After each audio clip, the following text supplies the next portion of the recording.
Varicose veins కి సరైన చికిత్స కోసం సంప్రదించండి ఎవిస్ హాస్పిటల్.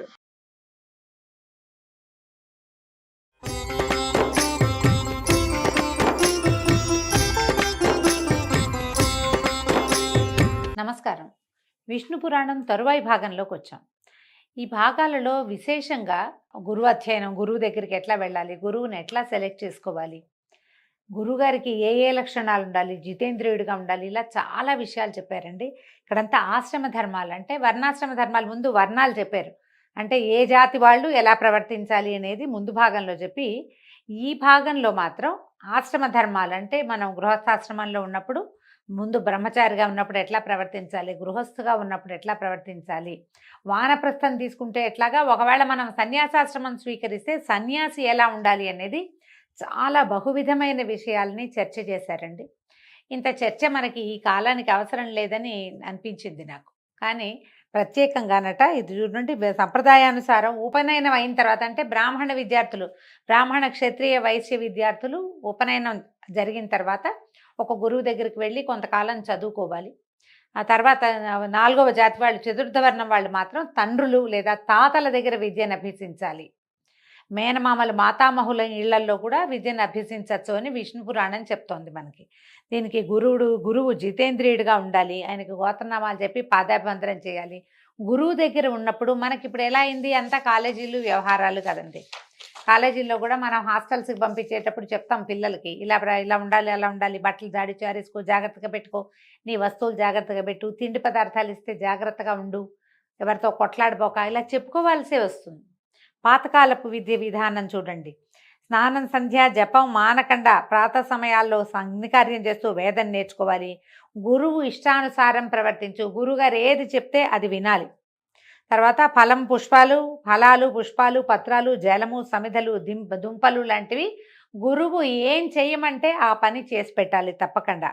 ఎంత వంశం, గొప్ప వంశంలో పుట్టాను, ధనవంతుణ్ణి, ధనవంతుల కుమారుణ్ణి, అలాంటి భేదభావం చూపించకుండా సహ విద్యార్థులతోటి సమానమైన ప్రవర్తన ఉండాలి. హెచ్చుతగ్గు ప్రవర్తనలు ఉండకూడదు.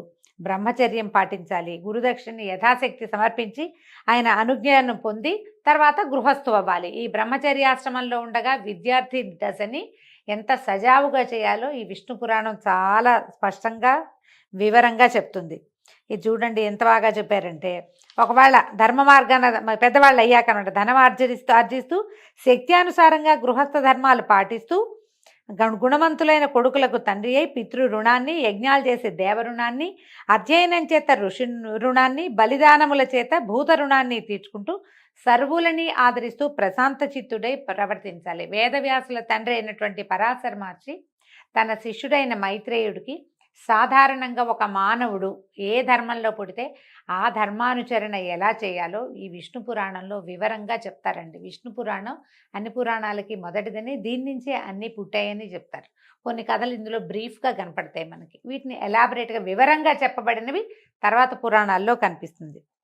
సన్యాసులు, బ్రహ్మచారులు, వేద విద్యార్థులు, తీర్థయాత్రలు చేసేవారు, పరదేశీయులు, గతిలేక ఆకలితో అలమటించేవారు, బాటసార్లు ఒకవేళ తమ ఇంటికి వస్తే సవినయంగా వాళ్ళకి ఎదురేగి లోపలికి తీసుకొచ్చి యథాశక్తి అన్నపానీయాదులతో ఆదరించాలి. గృహస్థుడికి సత్కారమే బహుపుణ్య ఫలప్రదం, దాన్ని మించిన పుణ్యకార్యం లేదట. నువ్వేం పెద్దగా గుడి గోపురాలు తీర్థయాత్ర చేయలేకపోయినా మన ఇంటికి వాకిటోకి వచ్చిన వాడికి, బాబు మంచినీళ్ళు తాగుతావా, ఎండను పడొచ్చావు, మంచినీళ్ళు తాగు, ఏదైనా తిను, ఏదైనా తాగు, ఇట్లా నీడని కూర్చో, కాసేపు నడుము వాల్చి వెళ్తూ కానీ, ఇదిగో ఇది ఆ మధ్యలో తిను ఎక్కడైనా అని ఇవ్వగలిగితే దానంత పుణ్యకార్యం ఇంకొకటి లేదట, పురాణోక్తంగా చెప్తోంది. అతిథి ఎవరైనా వచ్చే సమయానికి మన ఇంటికి వచ్చారనుకోండి, మన ఇంట్లో ఉన్న వాటితోటే ఏమైనా చేసి పెట్టాలి, కానీ పక్కింటికి అప్పు వెళ్ళకూడదట. తర్వాత ఒకవేళ కనుక గృహస్థు ఇంట్లో నుంచి అతిథి ఏ సత్కారము పొందకుండా, అంటే కనీసం మంచినీళ్ళు అడగటం లాంటిది కూడా చేయకుండా పంపించేస్తే దాంతో ఎంత పాపం వస్తుందో. ఇట్లా గృహస్థ ధర్మాలన్నిటి సక్రమంగా పాటించి దైహిక జీవితం అంటే మనం హాయిగా సుఖంగా తినటము, సరిపడా తింటూ ఉండటము, ఇతరులని ఆదరించటము, మనం ఏం చేయాలో ఆ క్రియలు చేస్తూ మరణించిన వాడు హాయిగా స్వర్గాన్ని పొందుతాడట.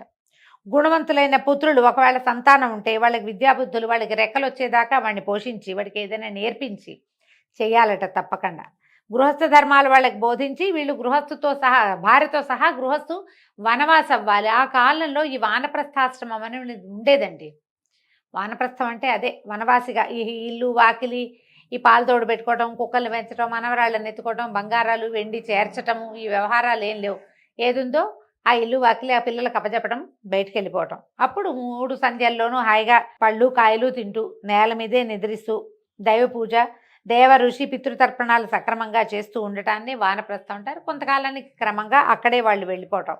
తపశ్చర్యతోటే ఆ కాలంలో, అంటే ఇది కృతయుగం నాటి సంగతి కదా, అప్పుడు ఇట్లాగే చేసేవారు. ఇక సన్యాసులైతే పుత్ర కళత్ర మిత్రాది సంబంధము, భూమి పుట్ర తోట దొడ్డి ఇల్లు వాకిలి అనే స్మరణ, నాది అనే భావం లేక మత్సరాదులకి మనసును చోటివ్వక ఎవరితోనూ మాటలతోటి కూడా సంబంధం ఉంచుకోక ఆకలి దప్పులకి లొంగకుండా ఉండటమే సన్యాసికి ప్రధాన ధర్మమట.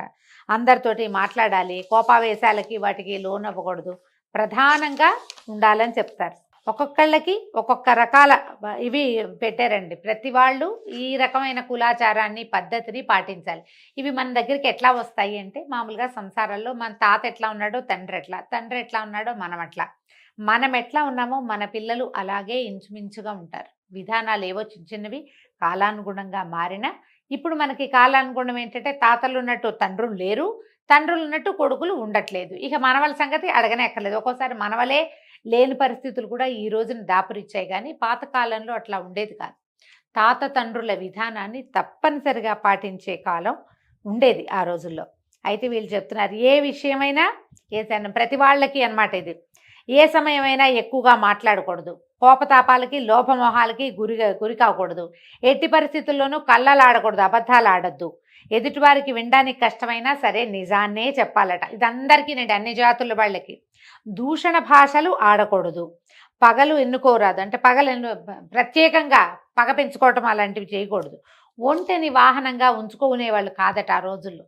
వాహనంగా మరి ఇప్పుడు ఈ రాజస్థాన్ ఆ వైపు వాళ్ళు అలాగే కదా ఉంచుకుంటారు. మన వాళ్ళకి ఏం చెప్తాం, ఏటి దగ్గర గట్టు దగ్గర ఉన్నటువంటి చెట్టు కింద పడుకోకూడదు. ఒక్కొక్కసారి పైనుంచి వాగేదైనా వస్తే గట్టు లాగేస్తుంది అనమాట, అందుకని పడుకోకూడదు అనేవాళ్ళు. కులాచారం విడిచి ప్రవర్తించే వాళ్ళతోటి, దొంగతోటి, వెర్రివాడితోటి, పగవాడితోటి, పాపపు పనులు చేసేవాడితోటి, జార చోరులతోటి, అసత్య భాషణుడితోటి, విటునితోటి, అప్పులవాడితోటి, సత్కర్మలు ఆచరింపని వాడితోటి మైత్రి చేయకూడదు. ఇలాంటి స్నేహితులతోటి ఉంచుకోకూడదు స్నేహాన్ని. ఒంటరిగా తోవలో పయనించకూడదు. ఎప్పుడైనా సరే ఒంటరి ప్రయాణం బాధాకరమేనండి, తప్పకుండా తోడుండాలి. పొంగి పొర్లుతూ ఉన్న ఏటిలో దిగి ఈదకూడదు.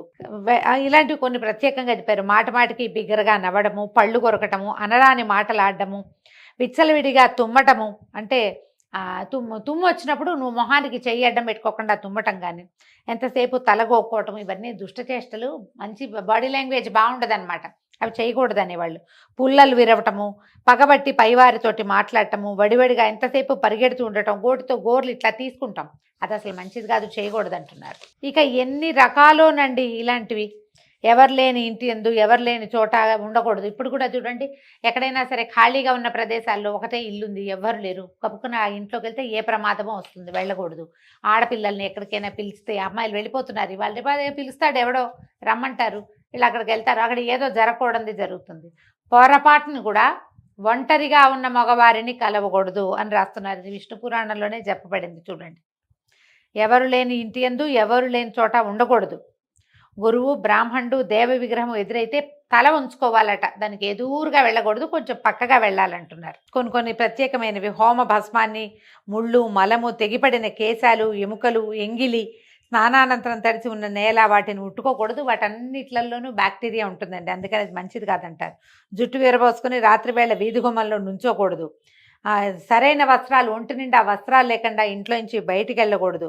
వియ్యము కయ్యము తనకి తగిన వారితోటి చేయాలి, ఎవరితోటి పగబెట్టుకోకూడదు. బలవంతునితోటి పగ, బలహీనుడితోటి చుట్టరికము, చాటుమాటుగా ఎవరికైనా ధనం ఇవ్వటము, కోరి కలహానికి దువ్వటము కాని పనులు. ఇవి చూడండి ఎంత విచిత్రమైనవి చెప్తారు. మంచినీళ్ళు, మనం ఇప్పుడు చేస్తున్న పని, అటు ఇటు నడుస్తూ భుజించటము, తాగటము, నుంచుండి ఆచమించటము చేయకూడదు. కలికాలం అంతా ఏంటంటే నిలబడి భోజనం చేయటమే. ఎంత ఖరీదైన పెళ్లిలో అయినా బఫే ఫుడ్ తప్పదు, ఎవరు వడ్డించట్లే. ఇప్పుడు నిలబడి, మన ఇళ్లలో కూడా మనం గబగబా బయటకు వెళ్ళాలంటే నిలబడి టిఫిన్ చేసేస్తాం. కనీసం కొన్ని పద్ధతులైనా మార్చుకోవాలండి. పురాణాల ప్రకారం మన ఇంట్లో అయినా కనీసం కూర్చుని మంచినీళ్ళు తాగటం, కూర్చుని టిఫిన్ చేయటం, కూర్చుని భోజనం చేయటం, హాస్పిటల్ వేసుకుని నేల మీద ఒక 5 నిమిషాలు సమయం ఇస్తే సరిపోతుంది. ఆరోగ్యం పాడవకుండా ఉంటుందట. ఎక్కడికైనా వెళ్తే తప్పకుండా ఎండలో అయినా వానలో అయినా గొడుగు వాడాలట. ఎంత పురాతనమైన పద్ధతి చూడండి. రాత్రిపూట అడవిలోకి వెళ్ళేటప్పుడు తోడు లేకుండా వెళ్ళకూడదు, ఆయుధం లేకుండా అసలు వెళ్ళకూడదట. కర్రో కత్తో ఖచ్చితంగా ఉండాలి. ఊళ్ళల్లో నుండి నాకు తెలిసి మా ఊర్లో కూడా పాలేళ్ళు వాళ్ళు పెద్దవాళ్ళు సాయంకాలం పూట బయటకు వెళ్తే కర్ర చేత్తో పుచ్చుకుని వెళ్ళేవాళ్ళండి. కర్ర లేకుండా నడిచేవాళ్ళే కదా, అందరి దగ్గర చేపాటి కర్రలు ఉండేవి. జ్ఞాపకం చేసుకోండి, మీ ఊళ్ళల్లో కూడా మీరు అలాంటివే చూసుంటారు. ఈ రకంగా మనం సదాచార సంపన్నులుగా సాత్విక గుణాలు కలిగిన వాళ్ళమై పరపీడ పరనింద చేయకుండా ఉంటే కనుక పావన జీవనం అవుతుంది. ఇది పవిత్రమైన జీవితం కిందే లెక్కట. ఇది జన్మాంతమందు వీళ్ళు పుణ్యలోక నివాసులు అవుతారు. అయితే అక్కడి నుంచి పితృకాండ కూడా అడిగారు, ఎట్లా పితృకార్యాలు చేయాలి, ఎవరైనా మరణిస్తే ఏం చేయాలి అని అడిగితే ఇప్పుడు దీనికి ఒక్కొక్కటి ఒక్కొక్క పద్ధతిగా చెప్తారండి. బ్రాహ్మణులకు 10 దినాలు, క్షత్రియులకి 12 దినాలు, వైశ్యులకు 15 దినాలు, శూద్రులకు 1 నెల సూతకం ఉంటుంది. సూతకం ఇప్పుడు మనం ఏడాది సూతకాలు ఉన్నాయి కదా, అందరికీ కాదు, కొంతమందికి ఒక్కొక్క రకమైన సూతకం ఉంటుంది. ఆ సూతక విధిని కూడా ఎట్లా మనం భోజనం పెట్టాలి, ఎవరు ఎలా చేయాలి, శూద్రులకి అంటే 4వ జాతి వాళ్ళు, బ్రాహ్మణులు వైశ్యులు క్షత్రియులు కాని వాళ్ళందరికీ 1 నెల రోజులే సూతకం. ఆ నెల తర్వాత బట్టలు పెట్టేస్తారండి. బట్టలు పెట్టాక ఇంకా సూతకం తొలగిపోయినట్టే. ఏడాది సూతకం వాళ్ళకు ఉండక్కర్లేదట. అంటే మరి పురాణంలో చెప్పారు, ఆయా ప్రాంతాలని బట్టి వాళ్ళకు ఒక పురోహితుడు ఎవరో ఉంటారు, ప్రతి ఇంటికి ఉంటారు కదా, ప్రతి జాతికి ఒక పురోహితులు ఉండటం మనం కనపడుతూ ఉంటుంది మనకి. వాళ్ళు చెప్పిన ప్రకారం పాటిస్తే సరిపోతుంది. మనం దీనికోసమని టీవీలోనో లేకపోతే సోషల్ మీడియాలోనో విని వాటిని పాటించకూడదు. అవి ఎలా చేయాలంటే మన విధానం ఏమిటి అనేది, మన ఇళ్లలో ఆచారం ఏమిటి అనేది తెలుసుకుని దాని ప్రకారమే చేస్తేనే మంచిది. ఈ శ్రాద్ధ విధుల్లో కూడా కొన్ని తినచ్చు, కొన్ని తినకూడదు, కొన్ని పెట్టకూడదు, ఈ సమయంలో చేయకూడదు, ఇలాంటి విషయాలు కూడా చాలా ప్రత్యేకంగానే ఇందులో చెప్పారండి. అయితే ఏంటంటే దీంట్లో ఎవరైతే శ్రాద్ధ విధి నిర్వహిస్తారో వాళ్ళు నగ్నుడిని చూడకూడదు అని ఒక మాట ఈయన చెప్పారు, పరాశరుల వారు. చెప్పేసరికి ఈ నగ్నుడంటే ఎవరు అని అడిగితే, చిన్నప్పుడు వేదాలు అభ్యసించి శాస్త్రాలు చదివి చక్కగా చిన్నప్పుడు దేవతార్చన అవి చేసి క్రమంగా పెద్దవాడైన తర్వాత తను చదివిన శాస్త్రాన్ని తన ఇంట్లో పాటించేటువంటి పద్ధతిని గనక ఎవడైతే నిందిస్తాడో వాణ్ణి నగ్నుడు అంటారట. నగ్నుడు అంటే వస్త్రాలు లేనివాడని కాదు, మన ఇంట్లో ఉంది ఆ విధానం, మన పద్ధతి అది, మనం అలాగే చదువుకున్నాం. మనకు ఒక 30 సంవత్సరాలు వచ్చేదాకా మనం అదే విధిని పాటిస్తూ వచ్చాం. 30 ఏళ్ల తర్వాత రకరకాల సాహిత్యాలు చదివో, వేరే వాళ్ళ మాటలు విను, లేకపోతే మనమే పునరాలోచన చేసుకుని ఏదో లాజిక్కి అందట్లేదని భావించి మనం చేసిన విధిని, ఏ విధి వల్ల మన ఇన్ని సంవత్సరాల జీవనం నడిచిందో ఆ విధిని నిందించే వాడితోటి మాట్లాడకూడదు అని చెప్తున్నారు. పాషండుడు వేదాధ్యయనం చేసి కూడా వేద పద్ధతిని విడిచి దుర్వివేకంతో అన్ని మతాల్ని ఆదరిస్తూ సంచరించే పాషండుని కూడా నగ్నుడు అంటారు. అలాంటి వాళ్ళతో మాట్లాడకూడదు. దానికి ఒక కథ చెప్తున్నారు. చిన్నప్పుడట ఈయన పరాశరుల వారి చిన్నతనంలో వశిష్ఠుడు శంతననందనుడైన భీష్ముడికి చెప్పింది, మా తాత భీష్ముల వారికి చెప్పారు, అది నేను విన్నాను, ఇది చెప్తున్నాను అన్నాడు. ఏంటంటే శ్రీకాంతుడు అంటే శ్రీ మహావిష్ణువు నరసింహస్వామి అయి ఆ స్వరూపాన్ని ధరించి హిరణ్యకశిపుణ్ణి వధించిన తర్వాత అతని కుమారుడైన ప్రహ్లాదుడు, అంటే ఏ ప్రహ్లాదుడి వల్ల నరసింహమూర్తి ఆవిర్భవించాడో అతడు దేవతలపైకి సేనా సమేతుడై వెళ్ళి ఇంద్రాదుల్ని బాధిస్తే అప్పుడు వాళ్ళు వెళ్ళి శ్వేతద్వీపంలో చింతామణి గుహలో విష్ణునామ జపం చేసుకుంటూ కూర్చుంటే అప్పుడు వాళ్ళకి శంఖచక్రధరుడైన పీతాంబరుడు ప్రత్యక్షమయ్యాడు. ఇంద్రాదులు పుండరీకాక్షుని చూసి చేతులు జోడించి పలుపరి విధాలుగా ప్రార్థించారు, నమస్కారం చేసి స్తుతి చేశారు. హిరణ్యకశిపుని కుమారుడి వల్ల మాకు ఇలాంటి ఆపద కలిగింది, సర్వేశ మమ్మల్ని రక్షించమంటే ఇప్పుడు ఈయన ఏమన్నాడు, ప్రస్తుతం దానవులు శ్రౌత స్మార్త క్రియలు అత్యాదరంతో చేస్తూ నిజధర్మవర్తనులుగా ఉన్నారు, వాళ్ళని మీరేం చేయలేరు, ధర్మాచరణ చేసినంత కాలము వాళ్ళని ఎవరు ఏమీ చేయలేరు, వాళ్ళు వేదాంగ పద్ధతిని నిజకుల ధర్మాన్ని విడిచి ప్రవర్తించేటట్టుగా వారి శక్తియుక్తులు అంతరించేటట్లుగా చేసే మీకు విజయాన్ని కలిగిస్తాను, అంతవరకు ఓర్చి ఉండండి అని తనలో ఇంచి ఒక పురుషుణ్ణి సృష్టించాడు. అతని పేరట మాయామోహుడట. ఆ పురుషుణ్ణి దేవతలకు చూపించాడు. ఈ పురుషుడు అసురులని వితండవాదంతో ముగ్ధుల్ని చేసి ధర్మకర్మ విముక్తుల్ని చేస్తాడు, మీకు గెలుపు కలిగిస్తాడు అని అదృశ్యుడయ్యాడు. ఎప్పుడైతే మన ధర్మాన్ని గురించి ఇతరులు ప్రశ్నించినప్పుడు వాళ్ళకి మనం సమాధానం చెప్పలేకపోతామో మనం మన ధర్మం నుంచి పక్కకి తొలగిపోతామండి. ఎప్పుడు ఇలాగే జరుగుతుంది. ఎవరైనా మనకి ఏమిటి, నువ్వు ఈ దేవుణ్ణి నమ్ముకున్నావు, ఇతని వల్ల నీకేమొచ్చింది, నీకు ఇన్ని ప్రాబ్లమ్స్ వచ్చాయి అని ఇలాంటి వితండవాదంతోటే మన ధర్మం నుంచి మనని పక్కకి తప్పించటం జరుగుతుంది. ఎప్పుడు కూడా అంతే. పూర్వం విష్ణుమూర్తే ఈ పని చేశాడు ఈ వ్యవహారంలో. ఎందుకంటే రాక్షసులు క్రూరులు. వాళ్ళని తప్పించటం కోసం, వాళ్ళ నుంచి దేవతల్ని రక్షించడం కోసం, ప్రపంచానికి మేలు కలిగించడం కోసం భగవంతుడు పన్నిన మాయోపాయమే ఇప్పుడు కూడా మన మీద ఇతరులు పన్నుతున్నారు. మన ధర్మం మీద ప్రశ్న వచ్చినప్పుడు సమాధానం చెప్పగలిగే స్థిరచిత్తత మనకి కావాలి అంటే సరిగ్గా ధర్మాన్ని తెలుసుకోవాలి. ధర్మాచరణ పట్ల అవగాహన కలిగి ఉండాలి. లేకపోతే దేవతలు దానవుల్లాగానే మనలోనే కొంతమంది విడిపోయి గొడవలు పడుతూ ఉంటాం.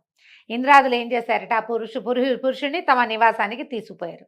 అతను ఎట్లా ఉంటాడు, ఆ విచిత్రంగా నెమలి రెక్కల విసినకర్ర పట్టుకుని బోడి తల, దిగంబరుడిగా కనిపించేటట్టుగా సన్నని పల్చటి ఎరుపు రంగు కట్టబట్ట కలిగిన వాడికి బట్ట కట్టుకుని తిరుగుతూ క్రమంగా నర్మదా నదీ తీరానున్న దానవుల వద్దకు వెళ్ళాడు. వాళ్ళ చేత తగిన మన్నన పొంది కూర్చున్నాడు. కాసేపు విశ్రాంతి తీసుకున్నాక ఇంపుగా సొంపుగా ఎంత చక్కగానో కబుర్లు చెప్తూ అడిగాడట, మీరు ఇహలోక సుఖాలా పరలోక సుఖాలా కోరి ఈ తపస్సు చేస్తున్నారు దేనికోసం అంటే, అప్పుడు వీళ్ళు ఏం చేశారు, వాళ్ళు చాలా ముద్దుగా చక్కగా అడిగారట, మాకు ఐహిక వాంఛ ఏం లేదండి, పారలౌకిక సుఖం కలిగే పద్ధతి ఏమిటో చెప్పండి అని అడిగేసరికి ఆ మనిషి, ఆ మానవుడు మాయామోహుడు ఇట్లా చెప్పాట, మీకు నా మాటల మీద నమ్మకం ఉంటే చెప్తాను వినండి, బతికినన్నాళ్ళు ఇక్కడ సుఖంగా ఉండటమే కావాలి, చచ్చిపోయిన తర్వాత ముక్తి అంటే ఆ ముక్తి ఎక్కడుంది, అది ఎక్కడుంది మనకు తెలియదు కదా. ఎంత తపస్సు చేసినా ఎంత చదివినా ఎక్కడో దైవం ఉందనుకోవటం భ్రాంతి. వేదశాస్త్రాలు కళ్ళలు, యజ్ఞం చేస్తే గోవధ చేసినట్టే ఆ పాపం తప్పదు. ముక్తి మార్గం తెలియాలంటే నేను చెప్తాను వినండి, ఈ అధమాధములైన వైదిక క్రియలు విడవండి అని ఎన్నో విధాలుగా చెప్పాడు. అతను చెప్పినటువంటి ఆ వెటకారపు ధోరణి, ఆ కేరింతలు, ఆ మాట తీరులకి వీళ్ళు లొంగిపోయారు. లొంగి ఏం చేశారట, మాయామోహునికి మొక్కి వేద మార్గాన్ని విడిచి దురాచారులై చార్వాక బౌద్ధ మతాలు స్వీకరించి పాషండవర్తనలయ్యారు. యజ్ఞాదుల్ని నిందిస్తూ వైదిక క్రియలకి స్వస్తి చెప్పారు. అలా ఉండగా ఒకనాడు ఆ మాయాపురుషుడు యజ్ఞం చేస్తున్న ఒక సోమయాజి వద్దకు తన దానవ శిష్యులతో వెళ్ళి అడిగాడట, నువ్వు జీవహింస చేస్తే పాపం అని వేదాలు చెప్తుంటే నువ్వు దయమాని జీవహింస చేస్తున్నావు, అహింస పరమోధర్మ అంటే అహింస పరమధర్మం కదా, ఆ మాటను స్మరించి ఇలాంటి చెడు పనులు విడిచి ఈ పనులు మానేసి ఈ హోమంలో ఎంతో కొంత పశుధ వధ జరుగుతుంది, అది పాపం అని చెప్తున్నాడు, దానివల్ల నీకు చాలా పాపం వస్తుంది. అహింస ఎట్లా ఉంది, అక్కడ యజ్ఞంలో హింస జరుగుతుంది ఎంతో కొంత, ఇప్పుడు ఈ హింస వల్ల ఎక్కువ పాపం వస్తుందని అతనిని ఎన్నో రకాల మాటలు చెప్పి అందులోంచి తీసుకొచ్చేసాడు బయటికి. ఇట్లా వేదాలు యజ్ఞాలు విడిచి పైతృక క్రియల్ని మరిచి నాస్తికుడైన వాడినే నగ్నుడు అంటారు. ఈ విధంగా దానవులు నాస్తికులైపోయి దైత్య దానవులు నాశనమైపోయారు. వీళ్ళు ఏం చేశారు, దేవతలు మాత్రం వైదిక ధర్మాన ప్రవర్తిస్తూ దేవసత్వాలు కలిగిన వాళ్ళే అనాయాసంగా అసురులను వధించి మునపట్లాగా యజ్ఞభాగాలు పొందుతూ సుఖంగా ఉన్నారు. ఇది కరెక్టా, ఇది న్యాయమేనా అంటే, ఇప్పుడు న్యాయము అన్యాయము భగవంతుని మించి మనకు తెలియదండి. ఆయా కాలాలను బట్టి ఏది న్యాయము ఏది అన్యాయము అనేది నిర్ధారింపబడేది. మనం ఇప్పుడున్న కాలం వేరు, మనం చదివి తెలుసుకుంటున్న ఈ విష్ణు పురాణం నాటి కాలం వేరు. కాలానుగుణంగా ధర్మం చిన్న చిన్న రూపాలు మార్చుకుంటూ ఉంటుంది, ఇట్లా చెప్పబడింది. కాబట్టి ఈ రకంగా మనం ఏం చేయాలి, ఇలాంటి వాళ్ళు ఎవరైనా సరే ధర్మాన్ని విడిచిన వాడితోటి స్నేహం చేయకూడదు అని మనకి పరాశర మహర్షి మైత్రేయుడికి తెలియజేస్తున్నారు. అయితే ఇలాంటి వాళ్ళతోటి మాట్లాడద్దు, స్నేహం చేయొద్దు అని స్పష్టంగా చెప్తూ ఇలాంటి వాళ్ళతో స్నేహం చేస్తే ఎలాంటి సమస్యలు వస్తాయో వేరే కథలో తెలియజేస్తున్నారండి. ఆ కథని రేపు ఉదయం విందాం. అంతవరకు సెలవు, నమస్కారం.